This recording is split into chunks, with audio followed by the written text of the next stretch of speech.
अस्सलामुअलैकुम दोस्तों और साथियों, उम्मीद है आप लोग खैरियत से होंगे। इस वीडियो में हम बात करेंगे कुछ बच्चों के अंदर जिनकी उम्र बड़ी कम होती है, यानी 2 साल होती है, 3 साल होती है, 5 साल होती है, 7 साल होती है, 8 साल होती है, लेकिन कम उम्र के बच्चों के अंदर एक मसला सामने आता है। वो ये होता है कि उनको बार बार यरकान हो रहा होता है, उनको बार बार आंखों का पीलियापन शुरू होता है, उनके जिल्द का पीलियापन शुरू हो जाता है। उनके जो टेस्ट करवाते हैं तो डॉक्टर उनको बताता है, उनके जो पेरेंट्स को या बाकी फैमिली को, कि आपके बच्चों के अंदर वो यरकान वाली जो चीज़ है वो बढ़ रही है, जिसको हम बिलीरुबिन कहते हैं। लेकिन जब उनके टेस्ट करवाए जाते हैं हेपेटाइटिस ए के, हेपेटाइटिस ई के, हेपेटाइटिस बी के, हेपेटाइटिस सी के, तो सब कुछ नेगेटिव आता है। तो ये वीडियो है उनके बारे में। उनकी जो बीमारी है उसकी तशखीस कहाँ पे जाके होती है वो मैं इब्तिदा में ही बता देता हूँ कि जब ये सारा कुछ कर रहे होते हैं टेस्ट वगैरह, फिर एक टेस्ट आखिरकार तंग आके डॉक्टर करता है, जिसको हम कहते हैं बायोप्सी, कि अल्ट्रासाउंड की मदद से हम ना कुछ मवाद लेते हैं जिगर से। उसका जब मुआयना करते हैं माइक्रोस्कोप के नीचे तो हमें पता चलता है कि ये तो बड़ी एक मखसूस किस्म की बीमारी है। अलामात क्या थी? कम उम्र के बच्चों में बार बार यरकान का होना। तो इस बीमारी को हम कहते हैं प्रोग्रेसिव फेमिलियल इंट्रा हिपेटिक कोलिस्टेसिस। मैं पूरा नाम का ये मतलब समझा देता हूँ आपको। प्रोग्रेसिव इसलिए कहते हैं कि ये आहिस्ता आहिस्ता प्रोग्रेस करती है, आहिस्ता आहिस्ता ये बीमारी बढ़ती है, इसकी शिद्दत बढ़ने की तरफ जाती है। फेमिलियल इसको क्यों कहते हैं? क्योंकि ये फैमिली से रिलेटेड है, ये कज़न मैरिजेस का नतीजा होती है अक्सर। बेसिकली अब अगर आप समझ सकें तो एक बात को समझना है कि ये ऑटोसोमल रिसेसिव बीमारी है। जो जीनियाती बीमारियां होती हैं वो 2 किस्म की होती हैं। एक को हम कहते हैं ऑटोसोमल डोमिनेंट और एक को हम कहते हैं ऑटोसोमल रिसेसिव। ऑटोसोमल डोमिनेंट का मतलब ये होता है कि एक बीमारी अगर वो जीनियाती है और ऑटोसोमल डोमिनेंट है तो माँ और बाप की तरफ से जो जीन्स आते हैं, दोनों तरफ से क्रोमोसोम आते हैं दोनों तरफ से, तो किसी एक तरफ से भी खराब जीन्स आ गए तो बीमारी का इजहार हो जाएगा बच्चों में। इसे कहते हैं ऑटोसोमल डोमिनेंट। अब जो ऑटोसोमल रिसेसिव डिजीज होती है, जैसे कि ये बीमारी भी है, जिसको क्या कहते हैं? Progressive familial intrahepatic कोलिस्टेसिस। तो ऑटोसोमल रिसेसिव के लिए जरूरी है कि जो डिफेक्टिव जीन है जो क्रोमोसोम के ऊपर मौजूद होता है, क्रोमोसोम जो है वो डीएनए के अंदर मौजूद होता है। डीएनए जो होता है वो माँ और बाप की तरफ से बच्चे के अंदर मुंतकिल होता है जब बच्चा इब्तिदा में बनता है।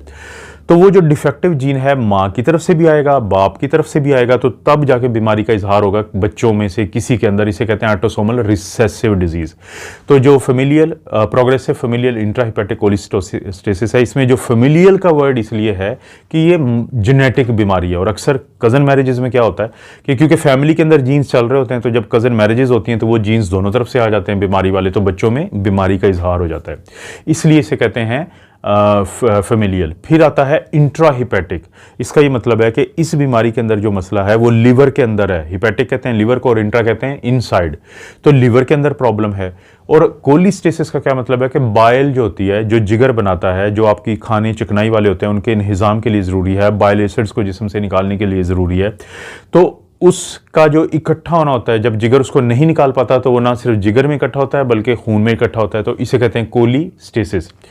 तो इसका मतलब है कि ये आहिस्ता आहिस्ता बढ़ने वाली एक ऐसी बीमारी जो जीनियाती है, जिगर के अंदर ये बाइल साल्ट्स और बाइल एसिड्स जो है ये जिगर जब नहीं निकाल पाता तो इस बीमारी को हम कहते हैं PFIC। ये 3 किस्म की होती है, उसकी डिटेल में मैं नहीं जाता क्योंकि वो वीडियो आपको समझ नहीं आएगी।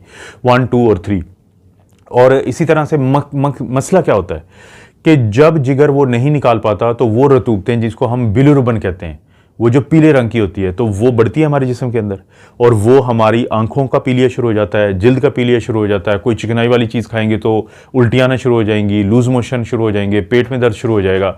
और इसी तरह से जब डॉक्टर जो है वो हमारा टेस्ट करवाता है LFT, लिवर फंक्शन टेस्ट का, तो ना सिर्फ ये कि बिलिरुबिन बड़ी होती है बल्कि जो हमारे एंजाइम होते हैं जिगर के, जिसको हम SGPT और SGOT या आमतौर पे ALT यानी एलानिन ट्रांसफरेज और AST एस्पार्टेट ट्रांसफरेज कहते हैं, वो बढ़े हुए होते हैं।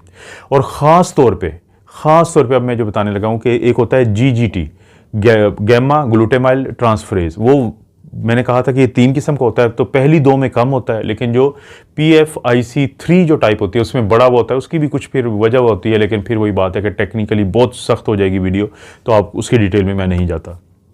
बच्चों को बार बार यरकान हो रहा था और डॉक्टरों ने इब्तदाई टेस्ट किए, बच्चे को चेक किया, उसको एग्जामिन किया, उसका अल्ट्रासाउंड करवाया और उसके बाद ये कि हेपेटाइटिस के जो टेस्ट होते हैं वायरोलॉजी के, हेपेटाइटिस ए करवाया, ई करवाया, बी करवाया, सी करवाया, लेकिन फिर भी नहीं पता चला। आखिरकार अल्ट्रासाउंड की मदद से या सीटी स्कैन की मदद से एक नीडल डाल के जिगर से, तो वहाँ से जिगर का मवाद लेते हैं जिसको हम बायोप्सी कहते हैं या हिस्टोपैथोलॉजिकल एग्जामिनेशन कहते हैं, तो फिर इस बीमारी की तशखीस होती है। अब सवाल पैदा होता है कि एक दफ़ा जब ये इस बीमारी की तशखीस हो गई तो इलाज क्या है। देखें, इलाज कोई बहुत बड़ा नहीं है, ये मैं आपको शुरू से ही बता दूं, इलाज कोई बहुत बड़ा नहीं है। लेकिन डॉक्टर को जब आप बार बार जाते हैं, क्योंकि पूरी दुनिया में बहुत कम बीमारी होती है, तो डॉक्टरों का बोर्ड बैठता है। तो पहले तो क्योंकि खारिश बड़ी होती है इसमें मरीज़ जो है ना, ये जो बिलीरुबिन बड़ा हुआ होता है उसकी वजह से, या बाइल साल्ट्स जो बड़े होते हैं, तो खारिश बहुत करता है। तो डॉक्टर आपके बच्चों को दवाइयाँ तजवीज़ करेंगे ताकि खारिश कम से कम हो, और बाज़ का तो वो एक ऑपरेशन करते हैं ताकि वो जो रतूबतें इकट्ठी हो रही हैं, बाइल साल्ट्स या बाइल एसिड इकट्ठे हो रहे हैं, उनको कोई और रास्ता दिया जाए अखराज का, जिगर के अलावा कोई अखराज यानी आंतों से दिया जा सकता है, बाहर कोई छोटी सी ट्यूब लगाई जा सकती है। तो जैसे ही वो अखराज कम होगा तो आंखों का और जिस्म का पीलिया कम हो जाएगा, और इसी तरह से खारिश का अमल कम हो जाएगा।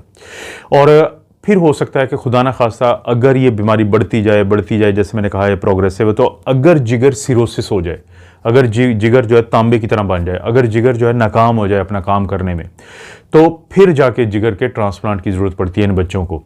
तो इसलिए जो ये बीमारी है थोड़ा सा मुश्किल है इसको समझना, लेकिन कोशिश करें कि इस वीडियो के अलावा भी जो बाकी वीडियोस होती हैं, या गूगल पे देखें या यूट्यूब पे देखें।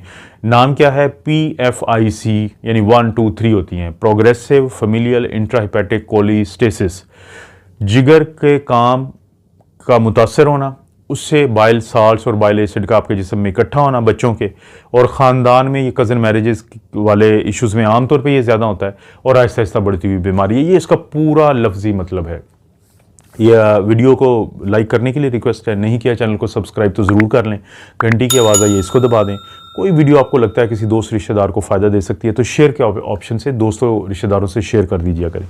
आप अपना और अपनी फैमिली का ख़ास तौर पे इस बीमारी के कॉन्टेक्स्ट में कह रहा हूँ कि अपने बच्चों का ख्याल रखें। अल्लाह ताला आपको और आपकी फैमिली को हर किस्म की बुराई, बीमारी और आजमाइश से महफूज रखे।